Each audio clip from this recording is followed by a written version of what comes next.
বাঙালির শিল্প সংস্কৃতিতে বাংলা গানের ধারায় সলিল চৌধুরীর অবদান। সঙ্গীত কথার অর্থ গীত ও বাদ্য নৃত্য, এই ত্রয়ের সমন্বিত রূপ। ভারতে সঙ্গীতের আদি জননী বেদের সামগান, উপনিষদ থেকে শুরু করে পুরাণেও বিভিন্ন গীতিধারার উল্লেখ পাওয়া যায়। বাল্মীকির রামায়ণে এবং বেদব্যাসের মহাভারতেও যে গান্ধর্ব সঙ্গীতের উল্লেখ পাওয়া যায়। 300 খ্রিস্টপূর্বাব্দে বিভিন্ন স্তুতি গানের উল্লেখ রয়েছে। বাংলা গানের আদি রূপ হিসাবে উল্লিখিত রয়েছে বৌদ্ধ সহজিয়াদের যে চর্যাগীতি, যেখানে বৌদ্ধ সাধকেরা গৌতম বুদ্ধের আরাধনা বা প্রার্থনা করতেন এই স্তুতি গানের মাধ্যমে, যা চর্যাগীতি বলে উল্লিখিত। বাঙালি হৃদয়ে প্রথম যে গান গেঁথে যায় তা হল বৈষ্ণব পদাবলী, যার মূল বিষয়বস্তু রাধা কৃষ্ণ প্রেমলীলা। এ সম্পর্কিত উল্লেখ রয়েছে জয়দেবের গীত গোবিন্দমে এবং বড়ো চণ্ডীদাসের শ্রীকৃষ্ণ কীর্তনে। মঙ্গল কাব্যে দেবদেবীর আরাধনা এবং শ্রোতাদের মঙ্গল গীতি হিসাবে মঙ্গল গীতির উল্লেখ পাওয়া যায়।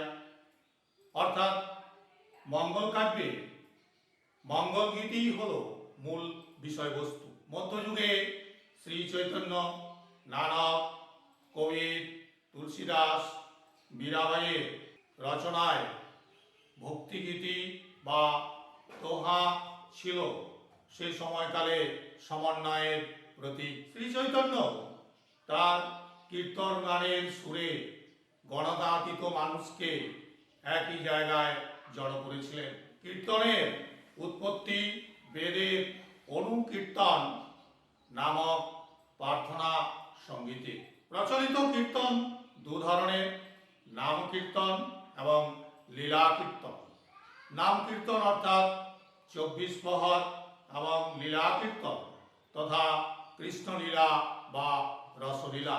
বাংলা সঙ্গীতে অষ্টাদশ শতাব্দীতে মূল যে গীতিধারা জনপ্রিয় হয় তার মধ্যে উল্লেখযোগ্য শাক্ত সঙ্গীত তথা শক্তির আরাধনা এবং রাগ সঙ্গীত তথা হিন্দুস্তানি রাগ সঙ্গীত, যেমন ধ্রুপদ, ধামার, ঠুমরি, খেয়াল, টপ্পা ইত্যাদি।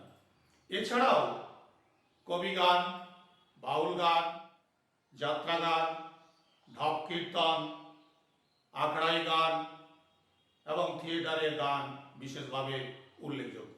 বাংলা গানে আধুনিক যুগের সূচনা রামপ্রসাদ, লালন ফকির, দাশরথী রায় কি হাসান রাজা কি নেদুবাবুদের হাত ধরে, আবার অনেকের মতে রবীন্দ্রনাথের হাত ধরে। কারণ রবীন্দ্রনাথ ছাড়া এখানে বাকিরা মূলত ভক্তিগীতি রচনা করেন। রবীন্দ্র পরবর্তী অতুল প্রসাদ, দ্বিজেন্দ্রনাথ কি নবীনচন্দ্র কি নজরুল ইসলাম, এদের গানে মানবতা এবং স্বদেশিকতার ধারার উল্লেখ পাওয়া যায়। আবার কবিওয়ালা এবং বাউলদের গানের মধ্যে মানুষকে তুলে ধরা হয়েছে। আধুনিক যুগে 19 শতাব্দী থেকে বর্তমান পর্যন্ত বাংলা গানের ধারায় কবিওয়ালা পর্ব, বাউল পর্ব, রবীন্দ্র পর্ব, স্বদেশী স্বাধীনতার গান বা স্বদেশ সঙ্গীত, উচ্চাঙ্গ সঙ্গীত বা ধ্রুপদী সঙ্গীত এবং স্বর্ণযুগের গান, লোকসঙ্গীত, গণসঙ্গীত, জীবনমুখী গান এবং আধুনিক ব্যান্ডের গান বিভিন্ন ধারায় প্রচলিত, প্রবাহিত রয়েছে আধুনিক বাংলা গানের ধারা। তবে উত্তরাধুনিক এই বাংলা গানের ধারা রবীন্দ্রনাথের হাত ধরেই পুষ্পিত পল্লবিত হয়ে আজকে সজীব এবং বৈচিত্র্যময়। বাংলা গানের এক বিচিত্র এবং ঘটনাবহুল পরিস্থিতিতে রবীন্দ্রনাথের উপস্থিতি, রবীন্দ্রনাথের গানে বাণী এবং সুরের আশ্চর্য সমন্বয় লক্ষ্য করা যায়।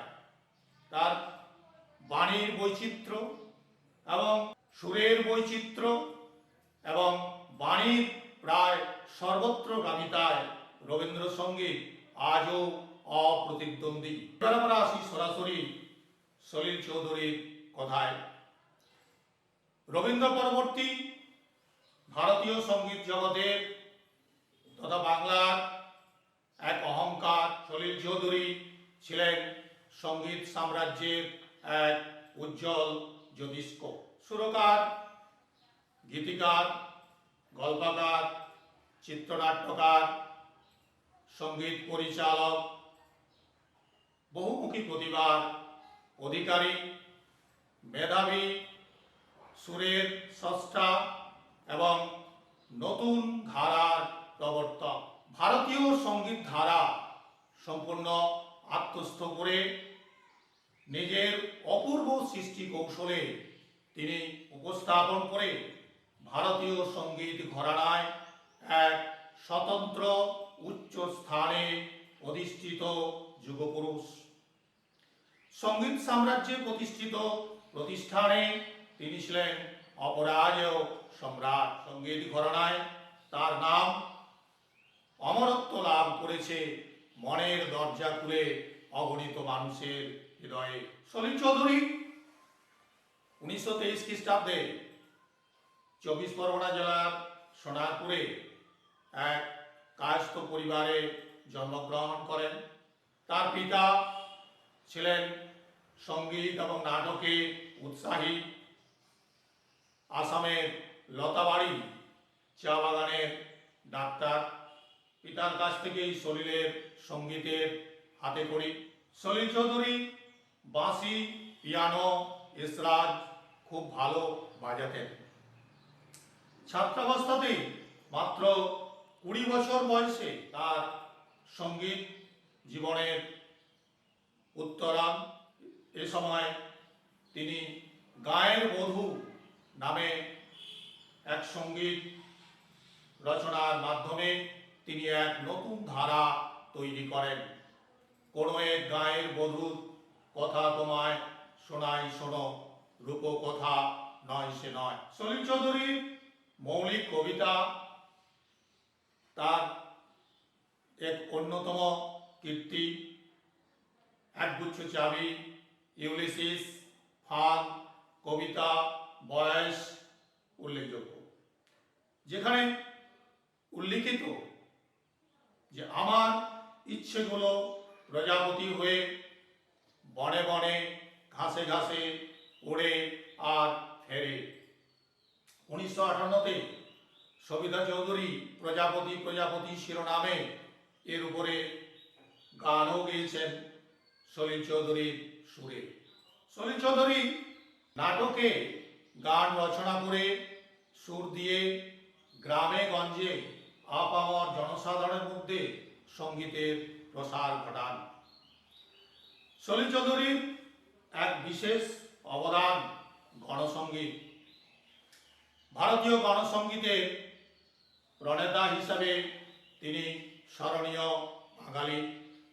1943 খ্রিস্টাব্দে তিনি যোগদান করেন আইপিটিএ বা ভারতীয় গণনাট্যের সাথে এবং গণসঙ্গীতে তার যে অমর সৃষ্টি, রাড়ার ঢেউ উঠেছে, পালকির গান চিরকালীন সম্পদ। এখানে উল্লিখিত যে স্বদেশ চেতনা এবং গণচেতনা শোষিতের ভাবাদর্শের সাগরে মিশলে সেই মহারাতেই গণসঙ্গীতের জন্ম। তাই গণসঙ্গীতের মধ্যে শোষিত মানুষের দুঃখ যন্ত্রণা এবং তাদের অধিকারের কথা উঠে এসেছে বা তুলে ধরা হয়েছে। সলিল চৌধুরী গণসঙ্গীতের মধ্যে কোরাস গান পদ্ধতির প্রবর্তন করেন। রাশিয়ায় প্রত্যক্ষ করে ভারতীয় গণসঙ্গীত নিয়ে পরীক্ষা নিরীক্ষার মাধ্যমে তিনি সৃষ্টি করেন। ও আলোর পথযাত্রী, ঢেউ উঠেছে কারাট উঠেছে, মাঠবোড়া বন্ধনে আমার প্রতিবাদের ভাষা অমূল্য সম্পদ। সলিল চৌধুরীর গানে তৎকালীন রাজনৈতিক প্রভাব তথা স্বাধীনতা আন্দোলন এবং গণ আন্দোলনের প্রভাবও বিশেষভাবে লক্ষ্য করা যায়। সলিল চৌধুরীর গানে ভারতের স্বাধীনতা আন্দোলন এবং গণ আন্দোলনের কথাও বিশেষভাবে উল্লেখ পাওয়া যায়। আজাদিন ফৌজের বিচার উপলক্ষে তার রচনা বিচারপতি তোমার বিচার করবে যারা, আজ জেগেছে সেই জনতা। 1946-এর নৌবিদ্যের প্রেক্ষাপটে রচনা করেন ঢেউ উঠেছে কারাট উঠছে। তেভাগা আন্দোলনের প্রেক্ষাপটে তার সেই বিখ্যাত রচনা হেই সামালো ধান হোক কাস্তেটা দাও সান হোক। সলিল চৌধুরীর গানে তথা গণসঙ্গীতে প্রাক স্বাধীনতা এবং স্বাধীনতা উত্তর গণ আন্দোলনের প্রভাব বিশেষভাবে লক্ষ্য করা যায়। আজকে গণসঙ্গীতের অ্যালবামে কান পাতলে শোনা যায় উত্তরবঙ্গ, বিশেষত বাঁকুড়া, পুরুলিয়ার আঞ্চলিক শব্দ সংযোজন। সলিল চৌধুরীর গানে মানুষের সাথে একটা সংযোগ, একটা বৈচিত্র্যময়। যেমন আজ নয় গুনগুন গুঞ্জন প্রেমে, চাঁদফুল জোছনার গান আর নয় নিজের স্বার্থের বন্ধন, ধরনের ধুলি হোক চন্দন, তবু দিন কাটে ভাগ্যের ভরসায়, ওগো প্রিয় মোর খোলো বাহুডোর, পৃথিবী তোমারে যে চায়। এই গানের ভাববস্তু লক্ষ্য করলে বোঝা যায় এই গানের ভাববস্তুর মধ্যে সমকালীন একটা চাহিদা, সমাজতন্ত্রবোধের উজ্জীবন এবং মানুষের পাশে দাঁড়ানোর একটা চরম আগ্রহ লক্ষ্য করা যায়। তার বহু গানের মধ্যে চিরকালীন চিরবাস্তব হিসাবে অমর এবং অজেয়, যেমন আমায় প্রশ্ন করে নীল ধ্রুব তারা, আর কতকাল আমি রব দিশাহারা, কেউ বুঝবে না কি যে মনের ব্যথা, ধিতাং ধিতাং বলে মাদলে তান তোলে, আয় ছুটে আয় সব বর্গীরা সব আঁকে, কোমর বেঁধে আয় এদেশ তোমার আমার। সারে গামা পাশা পাপা মাগারেসা, মিছেই বোঝার আশা তার মুখের জটিল ভাষা। সলিল চৌধুরী ভারতীয় সঙ্গীতে আর এক নতুন ঘরানা তৈরি করেন, যার মূল বিষয়বস্তু হচ্ছে পাশ্চাত্য বা পশ্চিমা সঙ্গীতের সাথে ভারতীয় উচ্চাঙ্গ সঙ্গীতের সমান মিশ্রণ দেখা যায় তার বহু গানে। এবং এ ব্যাপারে তিনি ছিলেন সেই সময়কালে একক অদ্বিতীয় যুগপুরুষ। ছায়া চলচ্চিত্রে ইতনা না মুঝে তু প্যার বাড়া, রাতোं की साए घने বিখ্যাত। সলিল চৌধুরী ভারতীয় সঙ্গীত ধারায় প্রথম কোয়ার গান পদ্ধতির প্রবর্তন করেন। 50-এর দশকের মাঝামাঝি সময়ে তিনি বম্বে ইউথ কোয়ারের প্রতিষ্ঠা করেন এবং পলিফনিক কোয়ার তথা বহুস্বর পদ্ধতির প্রবর্তন করেন। সলিল চৌধুরীর কবিতায় সুরারোপ করে বহু বিখ্যাত গানের সৃষ্টি করেছেন, অর্থাৎ কথা এবং সুরের এক অপূর্ব সমন্বয় তার মাধ্যমে বহু অমর সৃষ্টি হয়েছে। বিশেষত সত্যনাথ দত্ত এবং সুকান্ত ভট্টাচার্যের বহু কবিতায় সুরারোপ করে তিনি গান হিসাবে কালজয়ী করেছেন। যেমন সুকান্তের অনুভব কবিতায় গানের মাধ্যমে বিখ্যাত অবাক পৃথিবী অবাক করলে তুমি। সলিল চৌধুরী আধুনিক বাংলা গান, হিন্দি গান, সিনেমার গান রচনাতেও এবং সুরারোপে ছিলেন সিদ্ধহস্ত। তার সময়কালে সমস্ত খ্যাতনামা শিল্পী তার সুরারোপে গান গেয়েছেন।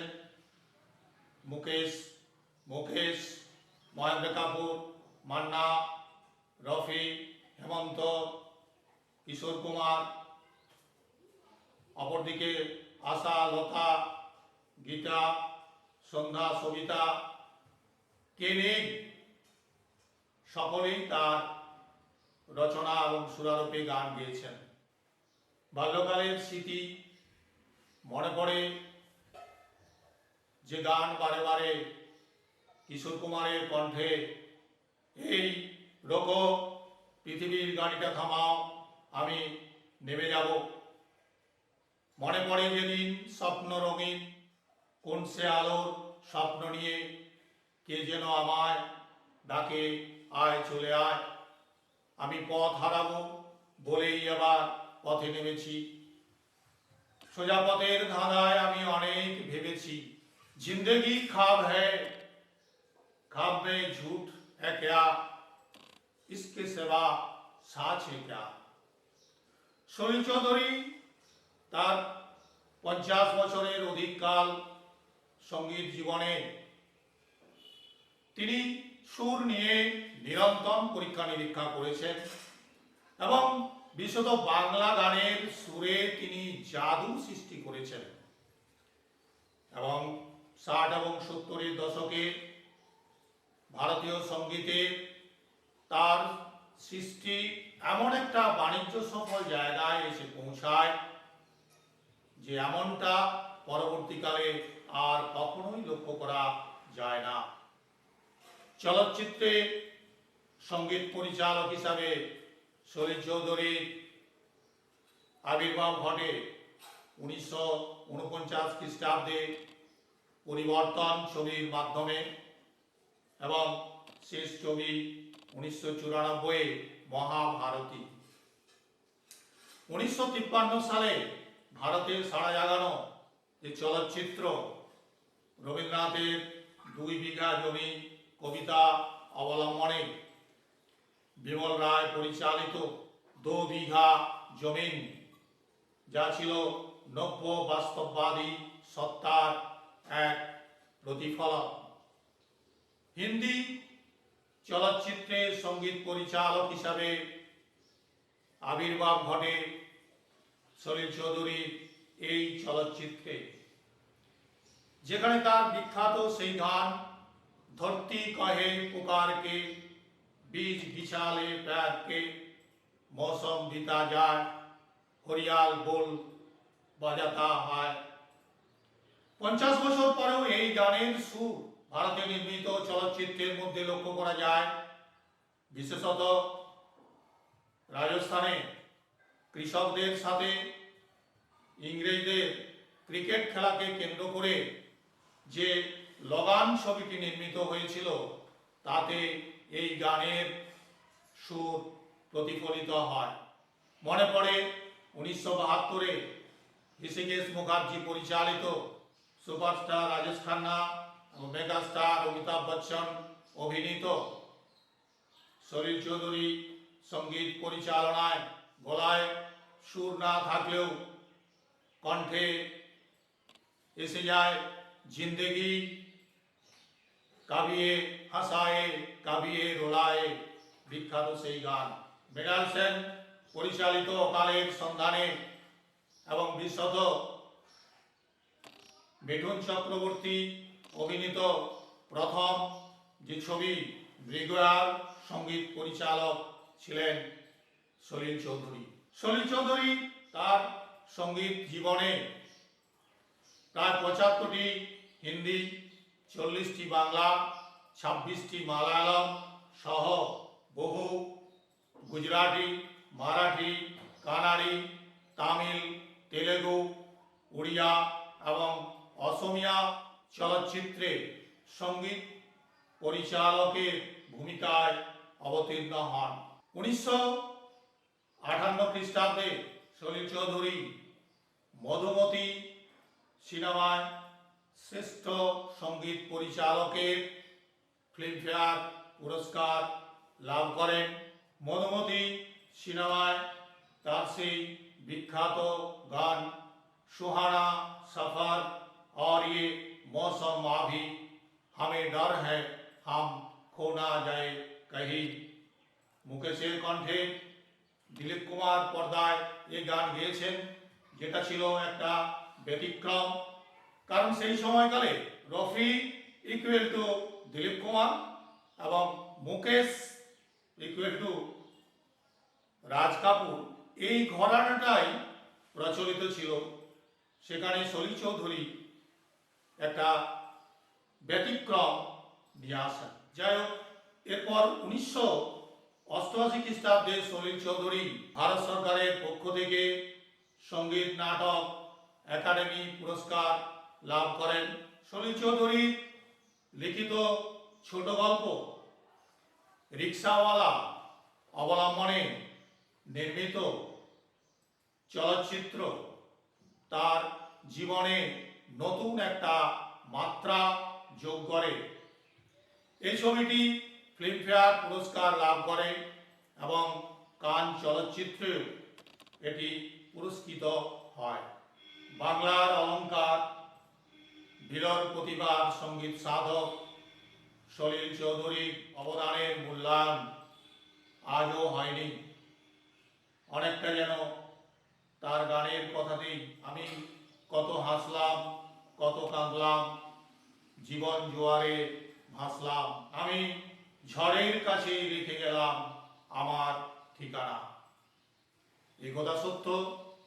রবি ঠাকুর ও নজরুল ইসলামের পর বাংলা গানের ধারায় বহুবিধ এবং বিচিত্রকর্মা পরীক্ষা নিরীক্ষা করেছেন সলিল চৌধুরী এবং নতুন এক বাংলা গানের ধারার স্রষ্টা হিসাবে বাঙালি শ্রোতারা আজও তাকে মনে রাখবে। কোনো এক গাঁয়ের বধূ, রানার পালকির গান, मैंने तेरे लिए ही 7 रंग के सपने चुने, कोई दूर दिन ढल जाए।